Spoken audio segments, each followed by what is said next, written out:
जय हिंद दोस्तों। आज आपको बताने जा रहा हूं कि कोई लोन लेने वाला व्यक्ति उसकी मृत्यु हो जाती है, उस पीरियड में बैंक क्या करता है, फाइनेंस कंपनी क्या करता है, वो पैसा चुकाना पड़ता है या फिर माफ कर दिया जाता है या फिर उसके गारंटर से लिया जाता है या फिर उसके उत्तराधिकारी से लिया जाता है। क्या प्रोसेस है? लोन किसी प्रकार का हो, चाहे होम लोन हो, बाइक लोन हो, कार लोन हो, पर्सनल लोन हो, बिजनेस लोन हो, किसी प्रकार से लोन हो। इसमें दो कैटेगरी भी होता है, अनसिक्योर्ड लोन होता है, सिक्योर्ड लोन होता है। अनसिक्योर्ड लोन होता है जैसे बिजनेस लोन हो गया, पर्सनल लोन हो गया, क्रेडिट कार्ड से लोन लेते हैं आप, उसमें अनसिक्योर्ड लोन होता है, मतलब आपका कुछ जमा नहीं रहता है बैंक के पास, वो लोन देती है, वो बहुत रिस्की लोन होता है। उसमें क्या सिस्टम है? सिक्योर लोन में क्या सिस्टम है? जैसे होम लोन ले रहे हैं तो बैंक के पास आपका घर का कागजात जमा रहता है, गोल्ड लोन ले रहे हैं तो उसमें सोना जमा रहता है, कार लोन ले रहा है तो क्या करता है, पैसा नहीं देते हैं तो बैंक कार खींच के ले जाता है, बाइक लोन रहता है तो पैसा नहीं देते हैं तो बाइक खींच के ले जाता है। तो ये दो प्रकार का लोन होता है। सिक्योर लोन में क्या है कि वो कभी भी उस प्रॉपर्टी को ले जा सकता है, उस चीज को ले जा सकता है जो आपके पास है। और अनसिक्योर लोन क्या होता है कि बिना रिस्क के आपको दिया गया, आपका कुछ भी वहां जमा नहीं है, कुछ भी वो नहीं ले जा सकता है। तो दोनों पीरियड में क्या है, अगर लोन लेने वाला व्यक्ति की मृत्यु ही हो जाती है तो क्या, किससे पैसा लेगा, किसकी गाड़ी खींच के ले जाएगी, किसका प्रॉपर्टी ऑक्शन करेगा या नहीं करेगा? तो सारे लोन के लिए आपको बता रहा हूं कि देखिए, लोन का होता क्या है कि आप जब लोन लेते हैं ना तो उसमें कई लोगों की जरूरत पड़ती है इनडायरेक्ट रूप से। डायरेक्ट तो एक व्यक्ति के नाम से लोन होता है, लेकिन इनडायरेक्ट रूप से जो लोन देने वाला एग्जीक्यूटिव आपके पास आता है वो कई लोगों को ऐड कर देता है और आपको पता भी नहीं चलता है।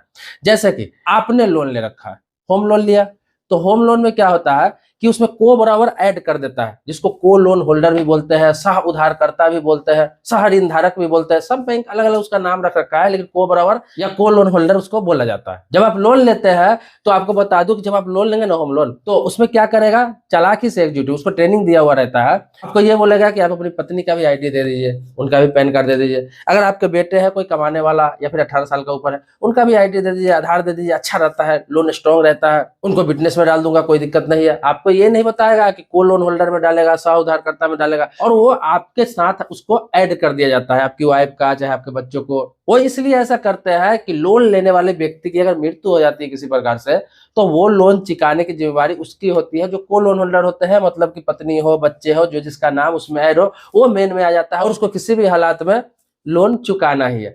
भले ही लोन का इंश्योरेंस है, होम लोन अक्सर होता है तो उसमें इंश्योरेंस भी दिया जाता है। आपसे 6,000, 8,000, 10,000 रुपया अलग से एक्स्ट्रा उसमें काटेंगे और आपको कहेंगे कि आपका इंश्योरेंस है लोन का, अगर आपको कुछ हो जाता है तो बाकी का किस्त नहीं लिया जाएगा, बाकी का इंस्टॉलमेंट नहीं लिया जाता। कह तो देता है, लेकिन ये बात नहीं बताता है कि मैंने इसमें को लोन होल्डर भी ऐड कर दिया है, आपके न रहने के बाद आपके बच्चे से लूंगा ही, आपकी पत्नी से लूंगा ही पैसे, वो किसी भी हालात में देना होगा, नहीं तो घर तो है, ऑक्शन करेंगे, उसका नीलामी करेंगे, जब एनपीए में लोन जाएगा तो नीलामी तो करना ही करना है। तो ये चालाकी से आजकल बैंक और फाइनेंस कंपनी करते हैं, क्योंकि पहले केस क्या था कि जो व्यक्ति लोन लेता था उसी का आईडी लगता था, उसी का डॉक्यूमेंट्स लगता था, उसी का पेपर लगता था, और होता क्या था कि उस व्यक्ति की मृत्यु हो जाती थी तो बैंक का पैसा रिकवरी नहीं हो पाता था, उसके बच्चे, उसके घर वाले देने के लिए तैयार नहीं होते थे, उत्तराधिकारी देने के लिए तैयार नहीं होते थे।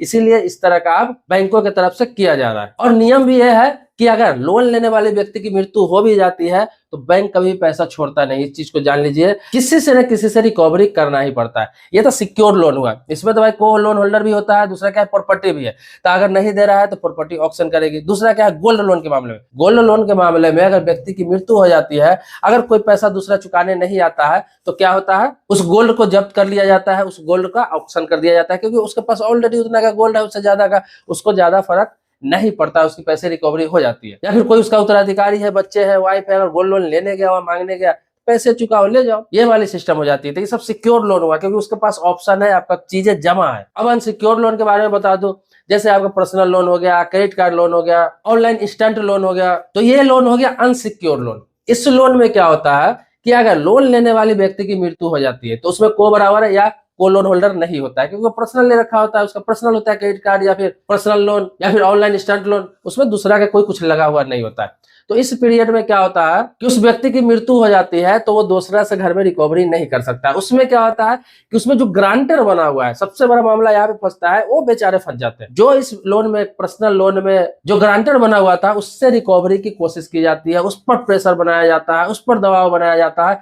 अगर रिकवरी नहीं होता है तो ग्रांटर तक पे कानूनी कार्रवाई की जाती है, और वो भी पैसा नहीं चुकाता है तो होता क्या है, उसको तो कुछ कर नहीं पाता है, लेकिन उसका क्या है, सिविल बहुत बुरे तरीके से खराब हो जाता है और उसको डिफॉल्टर घोषित कर दिया जाता है। उस व्यक्ति का सिविल हमेशा के लिए खराब हो जाता है, वो ब्लैक लिस्ट हो जाता है, उसको लाइफ में कभी जीवन में लोन नहीं मिल पाता। रही क्रेडिट कार्ड की बात और इंस्टेंट लोन की बात, तो उसमें गारंटर भी नहीं होता है। वो तो डायरेक्ट किसी क्रेडिट कार्ड कंपनी से ले सकते हैं या फिर कोई बैंक से आप लेते हैं, वो आपके अकाउंट के आधार पर मिलता है, आपके अकाउंट के बिहाफ पे मिलता है। तो उसमें क्या होता है, उसमें मृत्यु हो जाती है अगर व्यक्ति की, तो वो किसी से पैसा रिकवरी नहीं करता है, वो एनपीए में डाल के बैंक भूल जाता है, उसको छोड़ देता है। उसमें किसी भी प्रकार से घर वालों को प्रेशर करके, घर वालों को परेशान करके पैसा रिकवरी नहीं कर सकता है, कोई भी अधिकार बैंक को नहीं है। क्रेडिट कार्ड लोन के मामले में और आपको बता दूं इंस्टेंट लोन जो ऑनलाइन लोन लेते हैं, ये इस दोनों के मामले में घर वालों को कुछ नहीं कर सकते, क्योंकि घर वालों की इस मामले में कुछ जानकारी ही नहीं होता है। लोग पर्सनल इसको यूज करते हैं और ये पर्सनल नाम से भी होता है। और सबसे बड़ी बात कि इसमें गारंटर ही नहीं होता है। क्रेडिट कार्ड आप लेते हैं और इंस्टेंट लोन लेते हैं, उसमें कोई गारंटर ही नहीं होता है, और ना ही आपका कोई सामान वहां जमा होता है, ना ही कोई चीज वहां जमा रहता है कि वो ऑक्शन कर दे। तो ये लोन एक तरह से माफ समझा जाता है, घर वालों को नोटिस भी किया जाता है, घर वाला उसका अगर जवाब न दे कुछ नहीं कर सकता है, बैंक का कुछ अधिकार ही नहीं है। ये चीज समझ लीजिए आप। अब बता रहा हूँ लोन माफ किसका हो जाता है। डिफॉल्टर भी घोषित नहीं किया जाता है और लोन भी माफ कर दिया जाता है, किसी से मांगा भी नहीं जाता है। वो उसमें किया जाता है कि जैसे कि होम लोन है या कोई किसी प्रकार का आप लोन ले रहे हैं, तो उसमें एक इंश्योरेंस का पैकेज होता है। हालांकि अब बैंक सारी देने लगी है, लेकिन आपको खुद बोलना पड़ता है कि मेरा जो लोन है उसका आप इंश्योरेंस कर दीजिए। बहुत कम शुल्क लगता है। अगर आप 5 लाख का लोन ले रहे हैं तो 5-6 हजार रुपया का वो आएगा आपको। पूरा लोन का आपका क्या होता है, इंश्योरेंस हो जाता है, इंश्योरेंस कवर हो जाता है।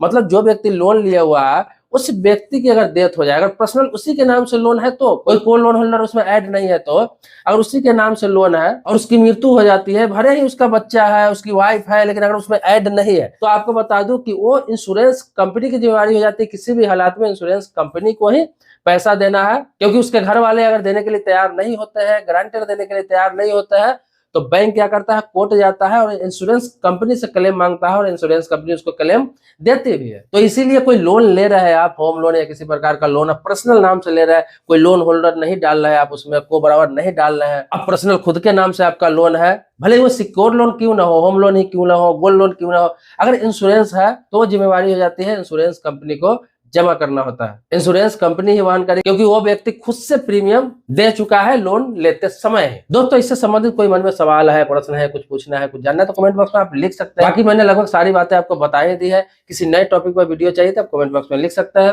वीडियो को लाइक आपने नहीं किया है तो वीडियो को लाइक कर लीजिए। चैनल को सब्सक्राइब नहीं किया है तो चैनल को सब्सक्राइब कर लीजिए। मिलते हैं नेक्स्ट वीडियो में एक नए मुद्दे के साथ। तब तक के लिए शुक्रिया, धन्यवाद, जय हिंद दोस्तों।